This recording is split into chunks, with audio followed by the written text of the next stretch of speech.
ഇപ്പോൾ ഒരു സമാധാന ചർച്ചയിലൂടെ അടിച്ചേൽപ്പിക്കപ്പെടുന്ന സമാധാനം ഒരിക്കലും സമാധാനമാവില്ല. തോന്നുമ്പം ഇറാൻ്റെ ഉച്ചയ്ക്ക് ബോംബ് വർഷിച്ച് ആ കലാപരിപാടി ഇനി തുടരണ്ട എന്നാണ് ഇറാൻ്റെ പക്ഷം. അപ്പോൾ ഇറാൻ്റെ സാധ്യത എന്ന് പറയുന്നത് നയതന്ത്രമല്ല, സന്ധി സംഭാഷണം അല്ല. ഇപ്പോൾ പറയുന്നത് ഒരു ശക്തിയിൽ നിന്നുകൊണ്ടാണ്. തങ്ങളിതാ ജയിച്ചിരിക്കുന്നു, ജയിച്ചവൻ തോറ്റവന് ജീവിക്കാനുള്ള ഒരു വരം നൽകിയിരിക്കുന്നു. ആ രീതിയിലുള്ള പീസ് ട്രീറ്റി ഇറാൻ അംഗീകരിക്കില്ല. വിദേശകാര്യ വിദഗ്ധൻ ഡോക്ടർ മോഹൻ വർഗീസ് ഒപ്പം ചേരുകയാണ്. ഡോക്ടർ മോഹൻ വർഗീസ്, ഈ ഇറാൻ യുദ്ധം ഇപ്പോൾ പുതിയതും കൂടുതൽ സങ്കീർണവുമായ ഒരു ഘട്ടത്തിലേക്ക് പ്രവേശിച്ചിരിക്കുകയാണോ? അങ്ങനെ ചോദിക്കാനുള്ള കാരണം, മധ്യസ്ഥ ശ്രമങ്ങൾക്ക് ഇറാന്റെ ഭാഗത്ത് നിന്ന് അനുകൂലമായ പ്രതികരണം ഉണ്ടാകുന്നില്ല. ഇറാൻ യുദ്ധമെന്ന ഒറ്റ വഴി മാത്രമാണോ തെരഞ്ഞെടുക്കുന്നത്? അങ്ങനെയെങ്കിൽ ഈ സംഘർഷം എങ്ങനെ അവസാനിക്കും? ഗിവ് ഡിപ്ലോമസി എ ചാൻസ് എന്ന് പലരും പറയാറുണ്ട് യുദ്ധസമയത്ത്. പക്ഷെ നയതന്ത്രത്തിന് ഒരു സാധ്യത കൊടുത്താൽ, ഒരു സ്ട്രെങ്ത്തിൻ്റെ ഭാഗത്ത് നിന്നുകൊണ്ട് ഒരു വശം സംസാരിക്കുകയും, അതായത് അമേരിക്കയ്ക്ക് മിലിറ്ററി സുപ്പീരിയോറിറ്റി ഉണ്ട്, പ്രിപ്പോണ്ടറൻസ് ഓഫ് ബാലൻസ് ഉണ്ട്, അല്ലെങ്കിൽ അമേരിക്ക ഒരു എസിമെട്രിക്കൽ വാർ ലീഡ് ചെയ്യുകയാണ്. Iran is the weaker of the two.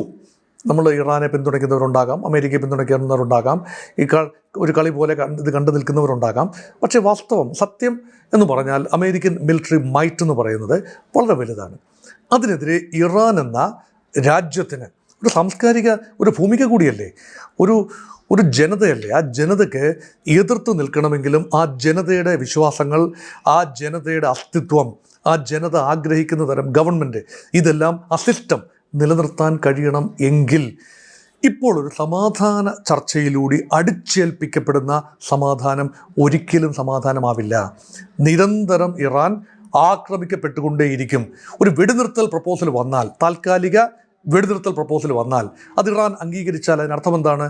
ഇപ്പോൾ വെടിനിർത്തുന്നു. അതിനർത്ഥം അമേരിക്കയ്ക്ക് ഇഷ്ടമുള്ളപ്പോൾ, ഇസ്രായേലിന് ഇഷ്ടമുള്ളപ്പോൾ യുദ്ധം പുനരാരംഭിക്കാം. അങ്ങനെയല്ലേ സംഭവിച്ചത്? കഴിഞ്ഞ 2-3 വർഷത്തിൽ സംഭവിച്ചത് അങ്ങനെയൊക്കെ തന്നെയല്ലേ? തോന്നുമ്പം ഇറാൻ്റെ ഉച്ചയ്ക്ക് ബോംബ് വർഷിച്ച് ആ കലാപരിപാടി ഇനി തുടരണ്ട എന്നാണ് ഇറാൻ്റെ പക്ഷം. അതുകൊണ്ട് തങ്ങൾക്ക് വേണ്ടത് താൽക്കാലിക വെടിനിർത്തലല്ല, ശാശ്വതമായ പരിഹാരങ്ങളാണ്.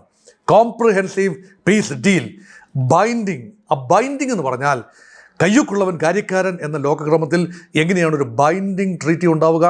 അവിടെയാണ് വിശാലമായ അർത്ഥത്തിൽ ചൈനയും റഷ്യയും മറ്റ് ലോകരാജ്യങ്ങളും ഒരു പരിധിവരെ ഐക്യരാഷ്ട്ര സംഘടനയുടെ സംവിധാനവും എല്ലാം സാക്ഷിയാകണം. നോക്കൂ, ഒബാമയുടെ കാലത്തുണ്ടായ ന്യൂക്ലിയർ ഡീലിൻ്റെ ഒരു ഘടന എന്താണ്?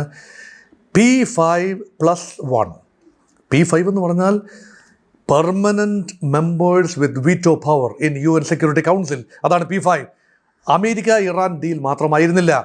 ഇറാനും അമേരിക്കയും, അതായത് ഒബാമയുടെ അമേരിക്കയും ഇറാൻ, അയത്തുള്ള അലി ഖുമൈനിയുടെ ഇറാനും തമ്മിലുള്ള കരാറിൽ സാക്ഷികളായി നിന്നത്, അതിൻ്റെ ഭാഗമായി നിന്നത്, നടത്തിയെടുക്കാനുള്ള ചുമതലക്കാരായി നിന്നത് Russia, China, Britain and France. ഇവർ കൂടി ഐക്യരാഷ്ട്ര സംഘടനയിൽ സ്ഥിര അംഗത്വമുള്ള രാജ്യങ്ങളാണ്. ഇവർ രണ്ട് ചേരിയിൽ നിൽക്കുന്നവരാണ്, അല്ലെങ്കിൽ വ്യത്യസ്തമായ പ്രത്യയശാസ്ത്രങ്ങളുള്ളവരാണ്, താല്പര്യങ്ങളുള്ളവരാണ്. അതാണ് ബൈൻഡിങ്. അതിൽ നിന്നാണ് ട്രംപ് ഏകപക്ഷീയമായി ട്രംപിൻ്റെ 1-ാം ഊഴത്തിൽ പിൻവാങ്ങിയത്. നോക്കൂ, എങ്ങനെ വിശ്വസിക്കും? ഒരു ഡീൽ എത്തിക്കഴിഞ്ഞാൽ പോലും ആ ഡീൽ മുന്നോട്ട് കൊണ്ടുപോകാനുള്ള ഒരു വേർവിറ്റൽ കമ്മിറ്റ്മെൻറ്റ് കാട്ടാത്ത ഒരാളാണ് ട്രംപ്. അപ്പോൾ ട്രംപ് എന്തു പറയുന്നു? ട്രംപ് നേതൃത്വം നൽകുന്ന അമേരിക്കയുമായി ഈ രൂപത്തിലൊരു ഡീൽ സാധ്യമല്ല. അങ്ങനെയെങ്കിൽ പിന്നെ എന്താണ് സാധ്യമാകുന്നത്? കയറി വരട്ടെ സൈന്യം, അമേരിക്കൻ സൈന്യം കയറി വരട്ടെ, താങ്കൾക്ക് എന്ത് ചെയ്യാൻ ആവുമെന്ന് ആകാശത്ത് കാണിക്കുന്നതിന് പരിധിയുണ്ട്. ഏതാനും വിമാനങ്ങൾ വെടിവെച്ചിടാൻ സാധിച്ചു, ചില നാശനഷ്ടങ്ങൾ ഉണ്ടാക്കാൻ കഴിഞ്ഞു. ഗൾഫ് രാജ്യങ്ങളിലെ അമേരിക്കൻ താവളങ്ങളിലേക്ക് മിസൈലുകൾ അയച്ച് 13 താവളങ്ങൾ തകർക്കാൻ കഴിഞ്ഞു, ഭാഗികമായിട്ടെങ്കിലും. അത് നേട്ടമാണ് ഇറാൻ്റെ. അത് കഴിഞ്ഞാൽ മൊത്തമായി തകർച്ചയുടെ തോത് നോക്കിയാൽ ആകാശ മേധാവിത്വം കൃത്യമായി ഇസ്രായേലിനും അമേരിക്കയ്ക്കും ആയിരുന്നു. അത് വസ്തുതയാണ്. നമ്മളത് ഇഷ്ടപ്പെട്ടാലും ഇല്ലെങ്കിലും അത് വസ്തുതയാണ്. അമേരിക്കൻ താവളങ്ങൾ തകർന്നതിനേക്കാൾ കൂടുതൽ ഇറാൻ്റെ ഉള്ളിൽ തകർന്നു. 40,000-ഓളം വിവിധ ഇടങ്ങളിലാണ് ചെറുതും വലുതുമായ ആക്രമണം ഉണ്ടായത്. അതിൽ തന്നെ 4000-5000 ഇടങ്ങളിൽ തീവ്രമായ ആക്രമണമാണ് ഉണ്ടായത്. അപ്പോൾ രാജ്യത്തിൽ ഏതെല്ലാം ഭാഗമാണ്, വലിയ രാജ്യമാണ്, ഇത്രയും 4000 ഇടത്ത് തീവ്ര സ്ഫോടനങ്ങൾ ഉണ്ടായാൽ പോലും പിടിച്ചു നിൽക്കാവുന്ന രൂപത്തിലുള്ള രാജ്യമാണ്. അത് തീർച്ചയായും ഇറാൻ്റെ ഒരു ടോപ്പോഗ്രാഫിക്കൽ അല്ലെങ്കിൽ വിസ്തൃതി എല്ലാം അതിൻ്റെ ഭാഗമാണ്. അപ്പോൾ ഇറാൻ്റെ സാധ്യത എന്ന് പറയുന്നത് നയതന്ത്രമല്ല, സന്ധി സംഭാഷണം അല്ല. കടന്നു വരൂ, യുദ്ധം ചെയ്യാൻ, തങ്ങളുമായി നേരിട്ട് മാറ്റുരയ്ക്കാൻ, കരയിൽ നമുക്ക് യുദ്ധമാകാം, കരയുദ്ധമാകാം. നിങ്ങൾക്കൊരു പക്ഷേ ഖാർഗ് പിടിക്കാൻ കഴിയുമായിരിക്കാം, അത് ചെറിയൊരു ദ്വീപാണ്, അത് ഏറിയൽ സുപ്പീരിയോറിറ്റി കൊണ്ട് പിടിച്ചെടുക്കാൻ കഴിയുമായിരിക്കും, മെറീനുകളെ വിട്ടുകൊണ്ട് പിടിച്ചെടുക്കാൻ കഴിയുമായിരിക്കും. പക്ഷേ ഇറാൻ്റെ മെയിൻലൻഡ് ഇറാനിലേക്ക് പ്രവേശിച്ചാൽ അതല്ല അവസ്ഥ.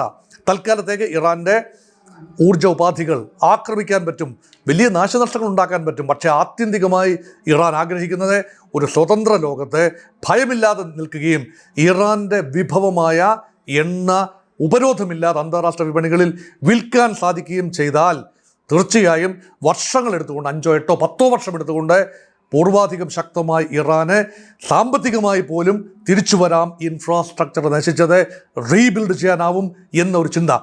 അതിന് വേണ്ടത് തുല്യം നിൽക്കുന്ന ബലമാണ്. അത് സാധിക്കണമെങ്കിൽ കരയുദ്ധത്തിലേക്ക് അമേരിക്ക പ്രവേശിക്കുകയും കരയുദ്ധത്തിലൂടെ അമേരിക്കയ്ക്ക് നാശനഷ്ടങ്ങൾ ഉണ്ടാവുകയും ചെയ്താൽ America will be genuinely wanting to have peace with Iran. ഇപ്പോൾ പറയുന്നത് ഒരു ശക്തിയിൽ നിന്നുകൊണ്ടാണ്. തങ്ങളിതാ ജയിച്ചിരിക്കുന്നു, ജയിച്ചവൻ തോറ്റവന് ജീവിക്കാനുള്ള ഒരു വരം നൽകിയിരിക്കുന്നു. ആ രീതിയിലുള്ള പീസ് ട്രീറ്റി ഇറാൻ അംഗീകരിക്കില്ല. ജയിച്ചു നിൽക്കുന്ന അമേരിക്ക സ്വയം പറയുന്നു തങ്ങൾ ജയിച്ചു നിൽക്കുന്നു, തങ്ങളുടെ ലക്ഷ്യങ്ങൾ പൂർത്തീകരിക്കുന്നു. തങ്ങളുടെ ലക്ഷ്യങ്ങൾ പൂർത്തീകരിച്ചാൽ പിന്നെ ഡീൽ എന്തിനാണ്? ലക്ഷ്യം പൂർത്തീകരിച്ചു കഴിഞ്ഞാൽ കട്ടയും പടവും മടക്കി പോയാൽ മതിയല്ലോ. ലക്ഷ്യം പൂർത്തീകരിച്ചു, പിന്നെ ഡീൽ എന്താണ്? ഇറാൻ തകർന്നു. അമേരിക്ക പറയുന്നതെല്ലാം ശരിയാണെങ്കിൽ ഒരു ഡീലിൻ്റെ ആവശ്യമില്ല. അപ്പോൾ അമേരിക്ക ഡീൽ എന്ന് പറയുമ്പോൾ അതിന് പിന്നിൽ ഇറാൻ ചില ദുഷ്ട ലാക്കുകൾ, ലക്ഷ്യങ്ങൾ, ചതി, വഞ്ചന, ചതിക്കുഴികൾ കാണുന്നു. അപ്പോൾ പിന്നെ ഇറാൻ മധ്യസ്ഥത വഹിക്കാൻ തയ്യാറായി വഹിക്കുന്നു എന്ന് പറയുന്നത് ശരിയല്ല, വഹിക്കാൻ തയ്യാറായി മുന്നോട്ട് വന്ന പാകിസ്ഥാനോട് പറഞ്ഞു, ഞങ്ങൾക്ക് ഹാഫ് മെഷേഴ്സ് ഇനി വേണ്ട, complete comprehensive lasting permanent peace. അതിന് പ്രപ്പോസൽ എന്തെങ്കിലും ഉണ്ടെങ്കിൽ തങ്ങൾ ചർച്ചയ്ക്കെതിരൊന്നുമല്ല. പക്ഷേ ചർച്ച അമേരിക്ക നിർദ്ദേശിക്കുന്ന ഇടങ്ങളിൽ അതുപോലെ ഒപ്പിട്ട് കൊടുക്കാൻ തങ്ങൾ തയ്യാറല്ല. ഇതാണ് ഇറാൻ്റെ ഇപ്പോഴത്തെ ഭാഷ്യം. അത് ഇറാനെ സംബന്ധിച്ചിടത്തോളം ഏറ്റവും ഉചിതമായ നടപടിയാണ്. നമുക്ക് തോന്നാം ഒരു സമാധാന സന്ദേശം, ഒരു സമാധാനത്തിൻ്റെ പ്രാവിനെ അങ്ങോട്ട് പറത്തി വിടുമ്പോൾ ആ പ്രാവിനെ തിരിച്ചയക്കുന്നത് എന്തിനാണ്? ഇവിടെ ഉദ്ദേശം സമാധാനം എന്ന് പറയുന്നത് ഇറാൻ ആഗ്രഹിക്കുന്ന തരം സമാധാനമല്ല. ട്രംപ് പറയുന്ന പീസ് പ്രപ്പോസലിൽ 15 ഇനങ്ങൾ അടിച്ച് ഇറാൻ്റെ കയ്യിലോട്ട് കൊടുത്തിരിക്കുകയാണ്. അപ്പോൾ ഇറാൻ ഒരിക്കലും അംഗീകരിക്കാനാവാത്ത തരം നിബന്ധനകളാണ് പറയുന്നത്. ഇറാൻ്റെ ആണവ നിലയങ്ങൾ പൂർണ്ണമായി അടച്ചുപൂട്ടണം. ആണവ നിലയങ്ങൾ അടച്ചുപൂട്ടുന്നത് എങ്ങനെയാണ്? ആണവ നിലയങ്ങൾ അടച്ചുപൂട്ടാം, ഊർജ്ജം ഉത്പാദിപ്പിക്കാൻ ആണവ നിലയങ്ങൾ ഉപയോഗിക്കാൻ കഴിയണമെന്ന് മാത്രമാണ് ഇറാൻ പറയുന്നത്. അതിനെന്തിന് 60% സമ്പുഷ്ടീകരണം എന്ന ചോദ്യം ന്യായമാണ്, അതിനുത്തരം ഇറാൻ പറയേണ്ടതാണ്. പക്ഷേ ഇറാൻ ഒരു ബോംബ് ഉണ്ടാക്കിയതായി തെളിവില്ല. ബോംബ് ഉണ്ടാക്കാനുള്ള സാഹചര്യമുണ്ട് എന്നത് മറ്റൊരു കാര്യമാണ്. അപ്പോൾ ഇവിടെ കൃത്യമായ തെളിവുകളില്ല. സദ്ദാം ഹുസൈനെതിരെ 1-2 പതിറ്റാണ്ടുകൾക്ക് മുൻപ് പറഞ്ഞിരുന്ന ഇതിന് സമാനമായ കാര്യങ്ങളല്ലേ പറയുന്നത്. വിനാശകാരികളായ ജൈവായുധം, രാസായുധമുണ്ട്, അതുകൊണ്ട് സദ്ദാം ഭരണകൂടം മാറണം, വിചാരണ ചെയ്ത് വധിച്ചു. എന്നിട്ട് എന്തായി? തെളിവുകൾ പോലും ഇല്ലായിരുന്നു. രാസായുധങ്ങളും ജൈവായുധങ്ങളും വിനാശകാരികളായ ആയുധങ്ങളും സദ്ദാം ഹുസൈൻ്റെ പക്കൽ അമേരിക്ക ഉദ്ദേശിച്ചതുപോലെ ഉണ്ടായിരുന്നില്ല. അതാണ് വാസ്തവം. അപ്പോൾ വിചാരണ ചെയ്ത് വധിച്ചു. അപ്പോൾ എന്തിൻ്റെ അടിസ്ഥാനത്തിലാണ്? അപ്പോൾ എന്ത് തരം നീതിയാണ്? ഇതിൽ നിന്നെല്ലാം പാഠം പഠിച്ച ഒരു രാജ്യമാണ് ഇറാൻ. വളരെയധികം ഗവേഷണങ്ങൾ നടക്കുന്നു, അക്കാഡമിക്കായിട്ട് ചിന്തിക്കുന്നു, ടാക്റ്റിക്കലായി ചിന്തിക്കുന്നു.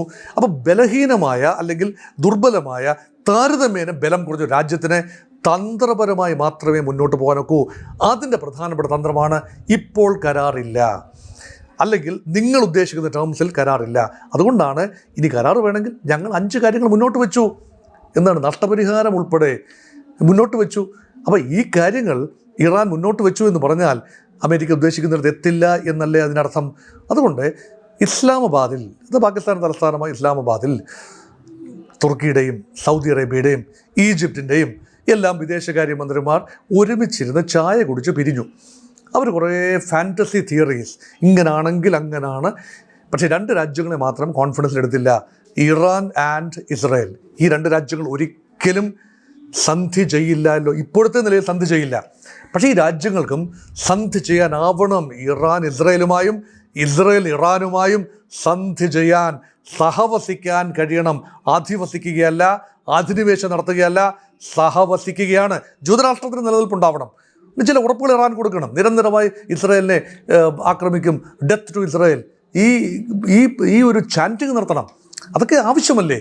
അതുപോലെ ഇറാനിൽ നിരന്തരം ആക്രമിക്കാം, അമേരിക്കയുടെ കൂട്ടുപിടിച്ച് നിരന്തരം ആക്രമിക്കാം എന്ന ചിന്ത ഇസ്രയേലും ഉപേക്ഷിക്കണം. ഗൾഫ് രാജ്യങ്ങൾ ഇതിനിടയിൽ പെട്ടുപോയി. ഗൾഫ് രാജ്യങ്ങൾക്ക് വേണ്ടത് വേതാളത്തെ പോലെ വിക്രമാദിത്യൻ്റെ തോളിൽ ഉടുമ്പ് പോലെ പിടിച്ചു കിടക്കുന്ന അമേരിക്കയെ എങ്ങനെ ഒഴിവാക്കാം എന്ന ചിന്ത ഗൾഫ് രാജ്യങ്ങളുടെ ഭരണകൂടങ്ങൾക്കല്ല, മറിച്ച് സാധാരണ ജനങ്ങൾക്കുണ്ട്. പക്ഷേ അതൊക്കെ രാജഭരണങ്ങളാണ്. ഭരണകൂടങ്ങളെ നിലനിർത്തുന്നത് അമേരിക്കയാണ്. അവിടുത്തെ ഇക്കോണമിയെ കൺട്രോൾ ചെയ്യുന്നത് അമേരിക്കയാണ്. പെട്രോ ഡോളറാണ് അതിൻ്റെ നോം എന്ന് പറയുന്നത്. അതേക്കുറിച്ചൊക്കെ നമ്മൾ നേരത്തെ പറഞ്ഞിട്ടുള്ളതാണ്. അതുകൊണ്ട് ഗൾഫ് രാജ്യങ്ങൾക്കും കൂടി സ്വീകാര്യമാകുന്ന നയതന്ത്ര പരിഹാരത്തിന് സമയമാവുമ്പോൾ അത് സംഭവിക്കും. ഒരുപക്ഷെ അമേരിക്കൻ കരയുദ്ധം സംഭവിച്ച് അമേരിക്കക്കാർ തീരുമാനിക്കും ഇനി ഒരു ഡീൽ ആത്മാർത്ഥമായി, ട്രംപ് പറയുന്നത് പോലെയല്ല, ആത്മാർത്ഥമായൊരു ഡീൽ ഉണ്ടാവണം. ഇറാന് തങ്ങൾക്ക് ചില ഉറപ്പുകൾ കൊടുക്കാൻ കഴിയണം. അമേരിക്കൻ താവളങ്ങൾ കുറച്ചുകൊണ്ട് വരണം, അല്ലെങ്കിൽ ഇറാനെ ലക്ഷ്യമാക്കുന്ന താവളങ്ങൾ ഒരുപക്ഷെ അവസാനിപ്പിക്കേണ്ടതുണ്ട്. ഇതെല്ലാം ഒരു ഡീലിൻ്റെ ഭാഗമായി വന്നാൽ ഇറാൻ്റെ ഭാഗത്തു നിന്നും ചില ഉറപ്പുകൾ കൊടുക്കാൻ കഴിയും. അതല്ലാതെ വെറുതെ നയതന്ത്രം എന്ന് പറഞ്ഞതുകൊണ്ടോ പാകിസ്ഥാൻ വേഷം കെട്ടിയതുകൊണ്ടോ മാത്രം ഒരു ചർച്ചയും മുന്നോട്ട് പോകില്ല എന്നതാണ് വാസ്തവം.